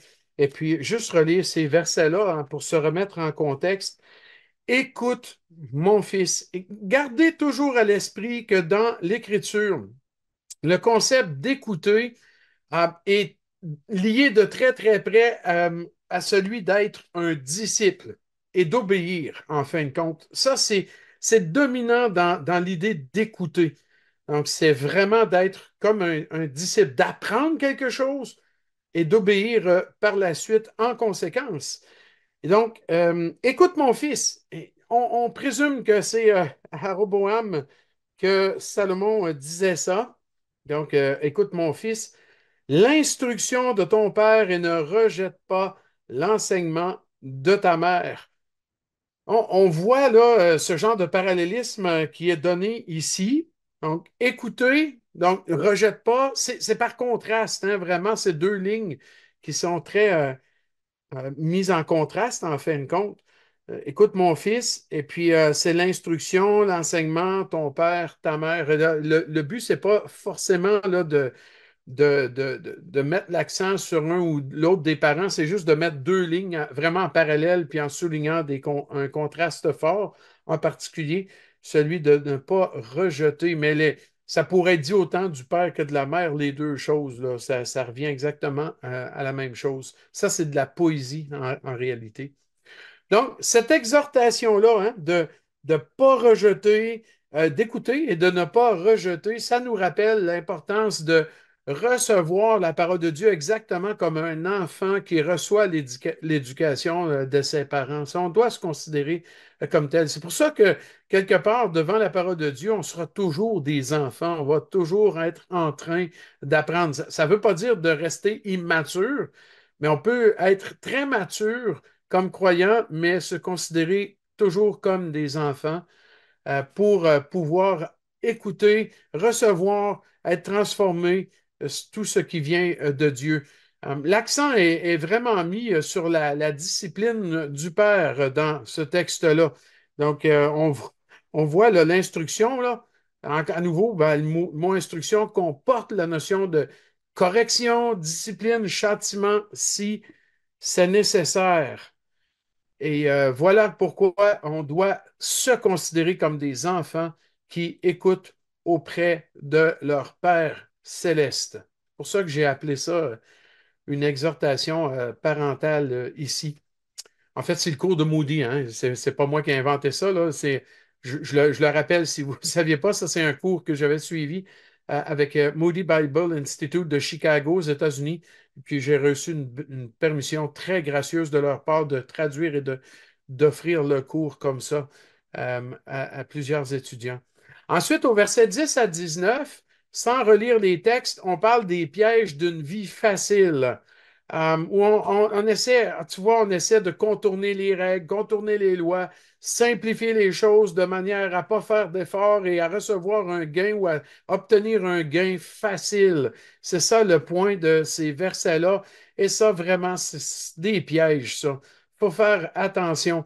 La sagesse de Dieu dans l'Écriture nous avertit constamment contre les séductions, les pièges d'une vie facile, surtout chez les jeunes et les plus jeunes.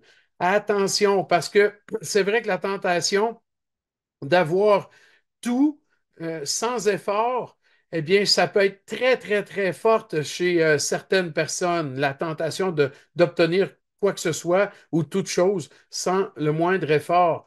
Mais c'est un chemin qui mène à des catastrophes.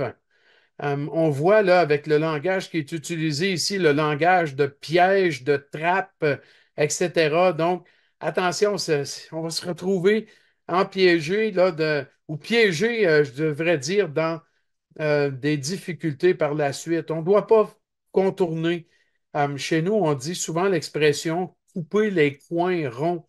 Et ça veut simplement dire d'éviter de contourner un obstacle on coupe à travers, tu vois. Et c'est une expression idiomatique là, propre à la culture qui veut dire simplement de passer par-dessus les règles, d'essayer de passer par des raccourcis de la vie pour obtenir plus vite ce qu'on veut. C'est jamais une bonne chose, ça. C'est pas une très bonne idée. Et surtout pour des gains là, honteux, là, comme ceux qui sont dénoncés dans cette portion de texte. Et c'est pourquoi on va voir maintenant la sagesse intervenir comme si elle était une personne.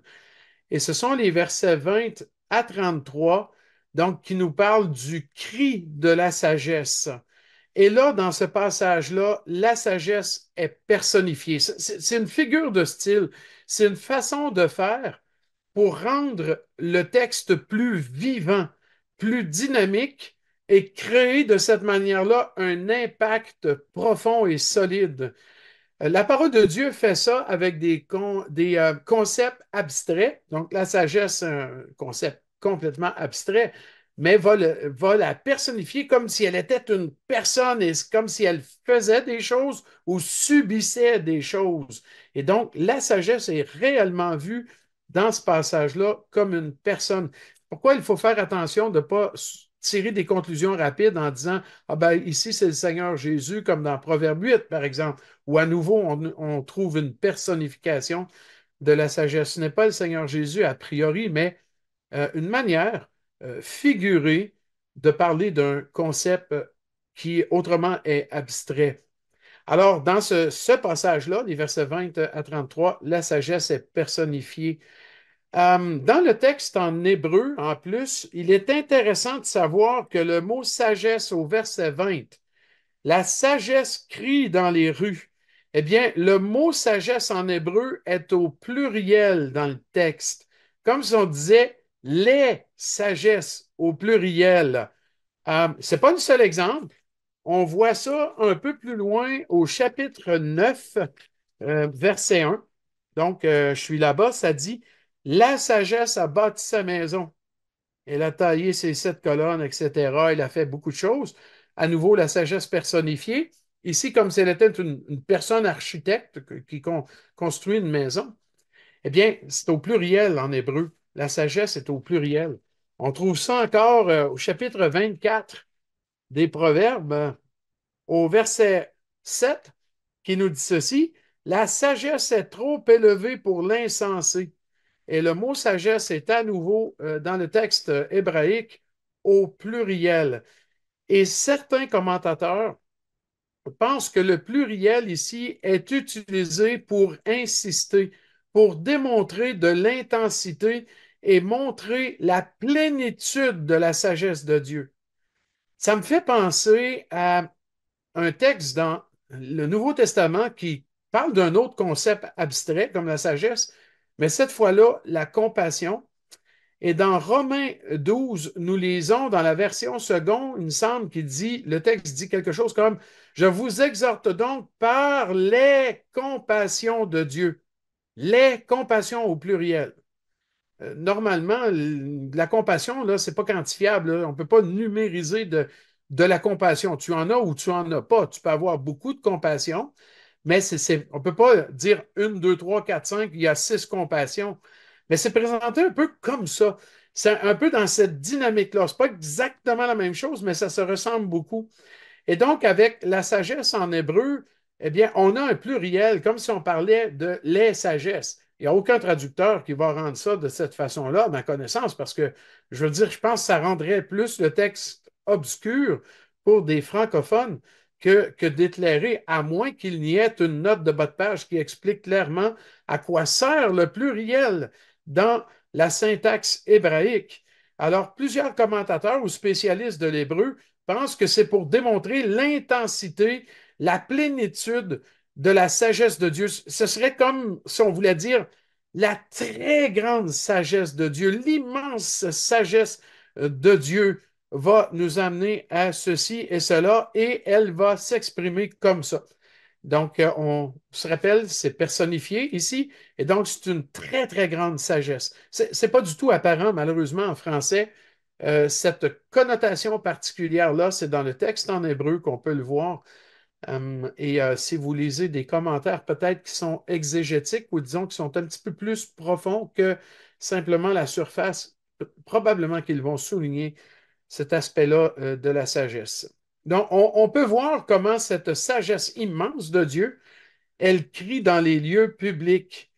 Euh, et pourquoi? Parce que la sagesse, c'est pas un principe privé. C'est pas uniquement dans la vie privée de quelqu'un. C'est pas dans ta maison seulement. C'est pas dans nos assemblées, hein, dans nos réunions ou locaux d'église locales. Mais la sagesse, c'est dans tous les domaines de la vie. C'est tout partout. C'est pour ça, je pense, qu'elle est présentée comme une personne qui crie dans les places publiques, dans les rues, etc. Le but, là, c'est pas de dire celui qui est sage, il va aller crier à haute voix l'Évangile dans les rues, là. C'est pas ça du tout que le texte enseigne. C'est de la poésie hébraïque, c'est un poème et c'est une personnification simplement pour nous enseigner des principes qui sont vrais. Et le principe véritable enseigné par la sagesse qui crie dans la rue, c'est simplement de nous dire que la sagesse immense de Dieu va atteindre tous les domaines de la vie. Elle ne va pas être seulement isolée dans un contexte ou un aspect particulier de nos vies ou un endroit même particulier. Parce qu'il y a des gens qui sont sages pendant la réunion de l'Église locale et durant la semaine, ils se conduisent comme des insensés. C'est ce qu'on appelle souvent des doubles vies. Et ça ne doit pas exister, surtout pas dans l'Église. Donc, il faut faire attention parce que tu vois ce que la sagesse enseigne ici, c'est qu'un chrétien doit avoir une conduite sage partout, dans la maison avec ses enfants, sa femme, sa famille, dans son voisinage, dans son quartier, là, quand il fait les courses, partout dans son travail, ses activités, à l'Assemblée ou à l'Église locale, tout partout, dans tout ce qu'on fait, on doit manifester la sagesse de Dieu. Voilà pourquoi elle crie dans les lieux publics. Évidemment, la mise en scène, elle est un petit peu théâtrale, là, c'est très poétique, et c'est pour donner une très, très forte impression mentale dans le cœur. C'est vraiment de vous faire réagir. Ah oui, c'est vrai, la sagesse qui vient de Dieu, c'est dans tous les domaines et c'est tout partout, quoi. On ne doit pas penser qu'on montre de la sagesse quand on est sage uniquement dans un domaine de la vie ou à un endroit particulier, comme le dimanche matin dans une église locale. C'est beaucoup plus vaste que ça et ça va beaucoup plus loin que ça. Autrement dit, êtes-vous des croyants sages dans tous les domaines de la vie avec vos enfants, votre épouse, à la maison en général, avec les gens que vous côtoyez, le voisinage, les voisins, hein, les gens qui habitent la parcelle d'à côté, comment on est avec les autorités, comment on est quand on est dans nos loisirs ou l'exercice de certains de nos loisirs ou le travail, les courses, quoi, n'importe quoi, en fait. Et bien sûr, la vie de l'Église locale. On doit être une seule personne et n'avoir, comme on dirait chez nous au Québec, n'avoir qu'un seul visage, c'est-à-dire une seule façon d'être. Et cette façon-là doit être une façon qui démontre une foi en Dieu et il y a des vies qui sont transformées par la sagesse de Dieu. Je vous demande pardon de me déplacer de temps en temps. Là, j'ai besoin de bouger un peu pour être pas toujours de la même position. Donc, en réalité, d'être sage, c'est dans tous les domaines de la vie. Et puis, on doit agir avec sagesse, on doit se conduire avec sagesse, on doit parler avec sagesse, on doit penser sagement aussi avec discernement. Mais c'est vrai que on voit que de vivre par la sagesse va avoir tout un impact auprès des autres. Une personne qui est exposée à la sagesse de Dieu, souvent cette personne-là, elle est mise en lumière. Et là, je parle en particulier des gens que l'on peut côtoyer qui ne connaissent pas le Seigneur, de par la sagesse que l'on met en pratique dans nos vies, ça risque de les atteindre, ça risque de révéler des choses dans leur vie, peut-être même les mettre mal à l'aise quelque part, mais le but est de les amener à désirer pour eux-mêmes cette sagesse-là dans leur vie. D'abord, hein, cette paix, cette réconciliation avec le Seigneur, mais aussi par la suite de voir des vies transformées. Il y a des gens qui m'ont déjà dit une fois, toi, en tout cas, la foi que tu as ou ta croyance a changé ta vie et t'a amené à être une personne rayonnante.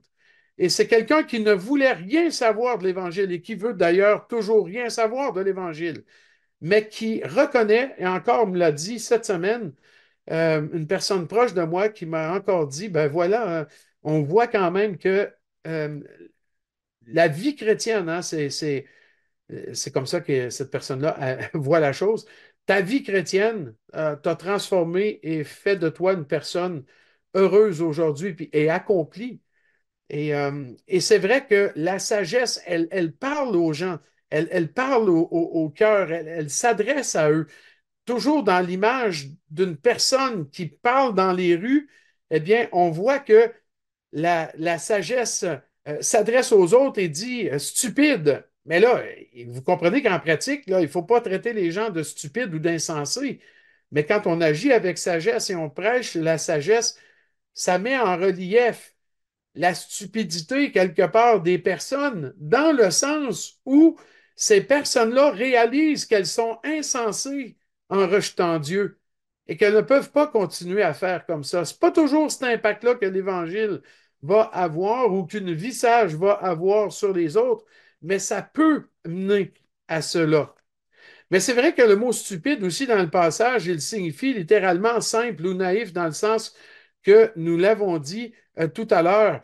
Mais c'est une personne qui manque de connaissances, mais qui est aussi indifférente. Donc, c'est les mêmes termes que ce qu'on a vu tout à l'heure, mais pas avec exactement la même signification. C'est ça que je voulais dire. Donc là, c'est une personne qui est stupide dans le sens simple ou naïve, mais plus dans le sens d'indifférente, mais qui sera et qui peut être amenée à réaliser qu'elle est stupide ou insensée.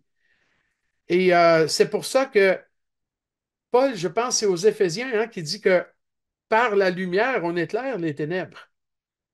Et un croyant sage, eh bien, il va certainement bousculer ceux qui sont insensés et vivent dans les ténèbres, mais plusieurs peuvent en sortir par la suite. Donc, c'est vraiment l'appel de la sagesse dans ce passage-là.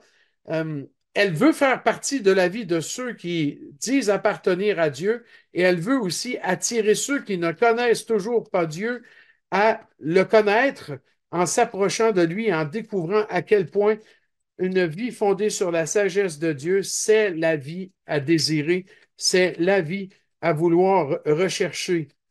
Dans l'Épître aux Galates, il y a un verset qui résume la fin de Proverbe 1, les versets 29 à 33 en particulier, qui nous dit ceci, Galates 6, verset 7, ne vous y trompez pas, on ne se moque pas de Dieu, ce qu'un homme aura semé, il le moissonnera aussi.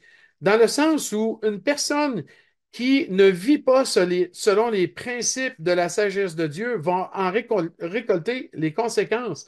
Mais le contraire est vrai aussi. Quelqu'un qui vit selon la sagesse de Dieu, il va récolter des bonnes choses, il va moissonner déjà pour sa vie une vie transformée et attirer des personnes, peut-être même à la connaissance du Seigneur.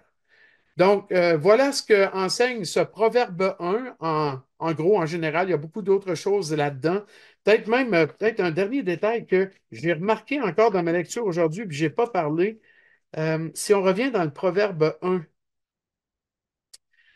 dans un langage imagé concernant le fait de recevoir l'instruction de la sagesse à travers les parents, on lit ceci au verset 9. De recevoir l'instruction, de ne pas la rejeter, c'est une couronne de grâce pour ta tête et une parure pour ton cou. Autrement dit, c'est comme si la sagesse allait t'habiller, te revêtir d'une manière telle que les gens vont le voir, vont le remarquer. Tu vois quelqu'un qui est revêtu d'ornements super beaux, avec une belle couronne, une parure, un beau collier, quelque chose de vraiment qui frappe les regards. Eh bien, les gens tournent la tête pour voir et remarquer ce genre de personne. Eh bien, ici, c'est utilisé de façon imagée pour dire la sagesse, là, elle va vous aider à rendre tout un témoignage. elle va contribuer à rendre tout un témoignage. Et ce sera quelque chose qui sera pour l'honneur, pas le déshonneur. Vous ne serez pas emmené dans la honte, peut-être dans la souffrance, mais pas dans la honte à vivre selon la sagesse de Dieu. Donc, c'est une manière imagée très forte pour dire, elle va te décorer, quoi. Elle va t'habiller de manière à ne pas éprouver de la honte et même à être un témoignage remarquable. Voilà, c'est le chapitre 1 des Proverbes. On va s'arrêter ici. Avant de donner quelques questions, peut-être je rappelle que pour la prochaine session, eh bien, cette fois-là, on va regarder les fruits de la sagesse et je vous invite à lire en préparation le chapitre 2, puis essayez de noter au passage si vous discernez des fruits ou des résultats, en fin de compte, de la sagesse dans la vie d'un enfant de Dieu. Voilà, Claude-Henri, on reprend pour peut-être quelques questions. Je vois qu'il y a plus de questions qui viennent dans le bloc discuté que Q&R. Alors, on rappelle que c'est là que doivent arriver les questions, dans le Q&R. Oui, alors il y a pour le moment, j'ai qu'une question en fait en trois parties OK. qui va peut-être nous aider à conclure la soirée. Mais si vous avez d'autres questions, n'hésitez pas à poser maintenant et dépêchez-vous parce que c'est bientôt fini. Si vous voulez pas louper le train ou le tocard. Euh, une des questions qu'on pose, qu'un auditeur pose et qui pourrait former une conclusion à cette soirée, finalement, quels sont, d'après toi, les bénéfices de la sagesse? Bien, je le résumerai en une chose, une vie transformée. Mais il y a tellement d'autres choses qui me viennent à l'esprit et moi, personnellement, ce qui me vient à l'esprit, c'est la délivrance de soi-même. Je n'ai pas connu la sagesse selon Dieu dans le monde avant ma conversion, avant l'âge de 20 ans. Ça fait en sorte que parfois j'ai pris des décisions correctes, OK, mais très souvent j'ai pris de mauvaises décisions, de très mauvais choix. J'ai suivi des mauvais sentiers. Et ça fait en sorte que j'ai subi des conséquences que même certaines d'entre elles, je dois vivre encore aujourd'hui. Alors, les bénéfices de la sagesse sont une vie transformée et donc, par le fait même, délivré de soi-même, de plus en plus délivré de soi-même, ça c'est la plus grande délivrance après le salut, un esprit éclairé, prendre des décisions sages qui viennent de Dieu et qui ne seraient pas forcément les décisions qu'on prendrait autrement, à la limite de notre vision, de nos connaissances humaines. Peut-être qu'on ne prendrait pas toujours ces décisions-là. Mais en tant qu'enfant de Dieu éclairé par l'Esprit de Dieu qui nous donne sa sagesse, ouais, franchement, ça change la vie. Ça change la vie et on prend des décisions beaucoup mieux éclairées, dirigées. Puis en fin de compte, on marche dans les voies de Dieu. Alors, c'est comme ça que je résumerai les bénéfices de la sagesse. Cette sagesse-là, c'est pas uniquement, gardons ça à l'esprit, hein. La sagesse dont on parle n'est pas une influence qui rentre en nous et qui, tu vois, qui prend le contrôle. La sagesse de Dieu, c'est vrai, c'est comme ça. C'est l'Esprit de Dieu qui, par sa parole, rend tous ses concepts, tous ses principes de sa parole vrais dans la vie, mais il y a toujours le fait de vivre en conformité avec cela. Donc, il y a une réponse du cœur du croyant à la sagesse de Dieu.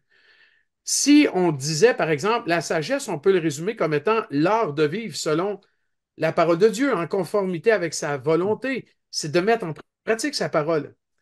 Eh bien, voilà, il y a une partie qui doit en nous contribuer à tout cela, qui nous parle de discipline personnelle, d'engagement, de soumission, d'obéissance. Et c'est là qu'entrent en ligne de compte tous les impératifs qui nous appellent à suivre le Seigneur et à marcher avec lui à tous les jours. Une deuxième question de ce même auditeur et qui a peut-être un petit peu plus d'écho pour nos frères et sœurs africains qui vivent dans un milieu où beaucoup de gens sont animistes, hein, ont peur des esprits, de ce qu'on appelle les esprits, les démons. Et puis, il pose la question, mais est-ce qu'il y a une différence entre la peur de Dieu et la crainte de Dieu? Est-ce qu'on peut expliquer ça? Ouais, c'est une pour très des bonne gens question. qui sont soumis justement à cette peur des démons? Oui, c'est parce qu'on essaie de voir s'il y a une comparaison, si je comprends bien, entre la peur des démons et la peur de Dieu, dans un sens. Est-ce qu'on doit avoir peur de Dieu comme on a peur des démons, par exemple? Moi, je vous dirais qu'on doit avoir peur encore plus de Dieu que des démons. Parce que la puissance des démons, elle est limitée. Et la puissance de Dieu, elle est beaucoup plus grande, beaucoup plus grande. Et c'est vraiment Dieu là qu'on doit craindre par-dessus tout, dans le sens de ne jamais oublier que c'est lui là qui détient le pouvoir sur tout là. Et c'est lui qui a le mot final. Mais on ne doit pas non plus vivre dans une sorte de terreur et d'épouvante d'être, par exemple, de subir des torts. Parce que le monde spirituel mauvais, on en a peur parce qu'il va nous faire subir des torts. C'est pour ça qu'on en a peur. En particulier, il peut nous faire du mal, mais Dieu ne fait pas de mal dans un sens, comme on le dit là, il peut nous châtier, oui, et son châtiment peut faire mal. On peut ressentir vraiment une douleur profonde devant la discipline de Dieu. Mais en sachant les motivations de Dieu, son amour, sa bonté et sa grandeur, là, franchement, ça bannit justement cette connaissance de l'amour de Dieu, bannit la peur d'être jugé par Dieu dans le sens d'être, oui, tu vois, qu'il nous fasse du tort et finalement qu'on se retrouve dans la perdition ultimement. Donc, c'est pas tout à fait la même chose, bien entendu, mais gardons à l'esprit que Dieu est encore beaucoup plus grand que tout le monde spirituel mauvais, là. Ça, il n'y a Mhm. aucun doute là-dessus. Et c'est vrai que quand on considère des hommes importants dans notre monde, on est toujours rempli de crainte. Si on doit dire bonjour au président de la République, on va faire attention à notre manière d'exprimer. Mais on semble oublier la même chose par rapport à Dieu, qui est bien plus élevé que le président de la République. Oui, exactement. Oui. Une dernière question qu'on a. Ah non, il y a encore une autre qui est arrivée. Alors, une question supplémentaire. Est-ce qu'on peut considérer la sagesse comme un don spirituel? Sachant que tout le monde a un don, mais si c'est un don spirituel, ça sous-entendrait peut-être pour l'auditeur que la sagesse, Hmm. c'est que pour certaines personnes. Bonne question. Je Écoute, sais pas si c'est ça qu'il veut dire, mais oui, on doit dire tout de suite au départ qu'elle est accessible à tous les croyants. Ça, il n'y a aucun doute, elle est pour tous les croyants.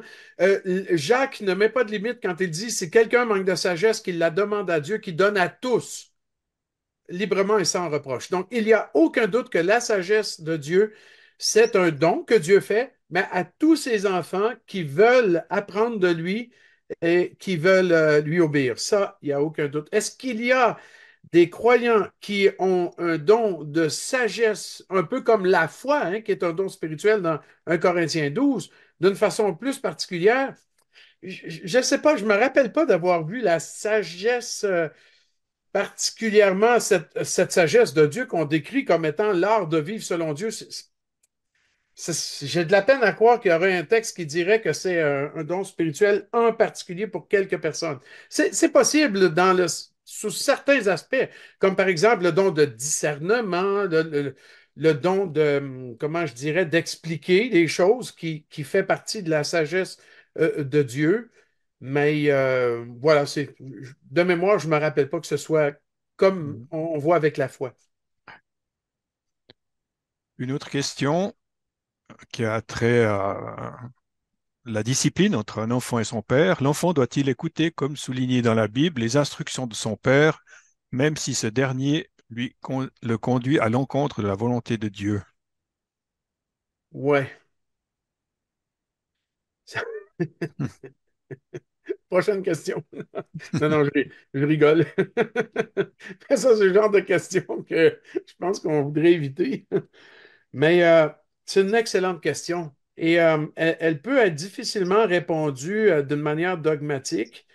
Mais par contre, je dirais ceci, il y a comme deux lois là, qui interviennent, là. Il y a la loi qui dit qu'un enfant doit obéir à ses parents et se soumettre à ses parents. Et puis, voilà, il y a une loi aussi qui dit qu'on doit obéir à Dieu plutôt qu'aux hommes, particulièrement dans le contexte où c'est contraire à la parole de Dieu. Mais par contre, tu vois, un enfant, lui, demeure sous l'autorité de ses parents. C'est une situation qui est hypothétique, mais qui peut être probable, qui doit même arriver parfois. Et moi, j'ai le sentiment que la meilleure réponse à cela, c'est de prier Dieu justement pour cet enfant-là, pour qu'il sache de quelle manière agir et se conduire, de manière à ne pas offenser Dieu, tout en étant soumis à ses parents. Je crois que les deux sont possibles en même temps. Je crois que les deux. Peut-être là qu'on peut probablement qu'on pourrait sortir des situations des pires au monde, là, avec des situations ingérables ou presque. Mais si on garde le principe général, parce que Dieu est capable de renverser toute situation. Donc, si quelqu'un veut faire sa volonté et cherche la volonté de Dieu, même chez un enfant qui cherche la volonté de Dieu, j'ai aucun doute que Dieu peut le sortir d'une situation aussi pénible que celle-là où ses parents l'instruisent contrairement à la parole de Dieu et qu'il doit leur être soumis tout de même. Moi, je suis convaincu que Dieu peut donner une porte de sortie à un enfant et même faire en sorte que Dieu travaille dans les cœurs de tout le monde. Hein. Si les cœurs des rois sont comme de l'eau qui s'écoule dans la main de Dieu, il n'y a personne qui peut résister à Dieu. Alors, j'ai aucun doute que la prière à Dieu dans des cas difficiles comme ça et l'obéissance au Seigneur, ça va faire une grande différence. Et une avant-dernière question. Je pense que c'est deux questions un petit peu pièges, hein, que tu as devant toi maintenant. Est-ce qu'on peut acquérir la sagesse en une seule fois ou bien est-ce que c'est un processus continuel qu'on acquit progressivement? Ouais, et la deuxième réponse est très claire et c'est celle-là qui est la bonne. Ça, il n'y a aucun doute. Mhm. Elle est dans la question, la réponse, en réalité. Non, ce n'est pas accessible tout d'un coup. Et puis, elle est en développement et elle peut aussi se perdre si on ne reste pas en communion avec le Seigneur et dépendant de lui. Pensez à Salomon. Alors là, je pense que tu as répondu à la question suivante. Est-ce qu'un véritable enfant de Dieu peut manquer la sagesse de Dieu son Père? Oui. Je pense qu'on peut dire oui, hein. Absolument. Et ça, ça va se voir très rapidement de nous-mêmes dans nos vies. Quand on cesse de lire la Bible, qu'on ne prie plus Dieu ou qu'on ne parle pas de lui, enfin, on vit des vies médiocres. Je ne parle pas de faire beaucoup, beaucoup d'œuvres ou pas d'œuvres, là, c'est pas ça. Je parle au niveau du caractère, de la conduite, tout ça. Ben, veut pas, ça contribue à une diminution de, de la capacité de vivre selon Dieu en nous. C'est, c'est dans la communion avec le Seigneur qu'on développe des vies fondées sur la sagesse. Et puis la dernière question de cette soirée, comment pouvons-nous manifester la sagesse au quotidien? Ben, c'est une excellente question. C'est justement de reprendre chaque jour, enfin, comment je dirais reprendre, de garder à l'esprit qu'il faut chaque jour revenir au pied du Seigneur dans la lecture de sa parole. Il faut développer le réflexe chaque jour d'inclure Dieu dans toutes nos équations, tous nos projets, tous nos plans, quel qu'ils soient, de prier, de rendre grâce au Seigneur, d'être sensible à sa présence en fait. Et ça passe par la parole de Dieu et par la prière. Et plus on entretient ça, plus on reste avec lui. Et chaque jour, on a la responsabilité de faire cela. Quand je passe une journée sans lire, je commence tout de suite à m'en rendre compte. Mhm. Et les autres Alors, aussi vont finir par s'en mhm. rendre compte. Alors, merci beaucoup C'est un pour plaisir. tes réponses et merci à vous pour vos questions. Que vous soyez bénis pour la journée de demain, pour être qu'elle soit remplie de sagesse. Et je passe la parole à Kimo pour la conclusion. Merci, Claude. Merci. Eh bien, nous arrivons au terme de cette soirée. Nous étions quelques-uns réunis par l'électronique de Haïti, du Tchad, du Burkina, bonsoir Ouagadougou, de RDC, Lubumbashi, Kananga, Kinshasa, peut-être d'ailleurs. Il y a des noms que je connais, et certains ont communiqué leur endroit. Du Congo aussi, Brazza, Dolésy, Pointe-Noire. Voilà, merci pour votre présence. Si ce programme vous intéresse, vous interpelle, vous permet de grandir, eh bien, parlez-en encore autour de vous. Il y aura cette deuxième session aussi disponible sur YouTube. Et puis, il y avait aussi quelques personnes d'Europe, de Suisse, de France, de Belgique. En tout cas, merci à chacun. Merci, Gilles, pour ta disponibilité. Merci pour le partage de ce soir. Je crois qu'il y a une vraie interpellation alors que nous soyons pas seulement de ceux qui écoutent, mais de ceux qui sont interpellés, qui se sentent interpellés par ce prix. Alors, on a dit prix à payer, mais lorsque l'on trouve un trésor, peut-être que on, enfin voilà, ce prix du temps de qualité à payer pour grandir dans notre foi. Soyons de ceux qui ont ce désir de s'approcher de notre Dieu. Soyons de ceux qui ont ce véritable désir de développer l'image de Christ en nous. Et puis tu as dit, la sagesse, c'est être transformé. Alors, ça me plaît particulièrement parce que vous voyez sur le côté de mon image, là, transformé par Jésus-Christ, formé et équipé par la Bible, qui est un petit peu au cœur de la vision des centres bibliques. Alors, je ne vais pas faire beaucoup plus long. On va simplement se rappeler que la prochaine session, c'est le 25 mars, avec cette invitation à lire le chapitre 2 et puis à réfléchir, à noter, à souligner les fruits de la sagesse, ce que la sagesse peut produire dans ma vie aussi d'enfant de Dieu. Et puis d'ici le mois prochain, n'hésitez pas à vous promener sur notre site internet, sur le site des centres bibliques. Il y a des ressources audio, des ressources écrites, des ressources régulièrement mises à jour, quelques livres à télécharger. Alors, on vous invite sur ce site. Je vais encore simplement prier courtement pour terminer. Dieu notre Père, merci. Merci d'être celui qui parle. Merci d'être celui qui parle par ta parole. Merci d'être celui qui utilise des hommes et des femmes pour toucher nos cœurs par certaines vérités de ta parole.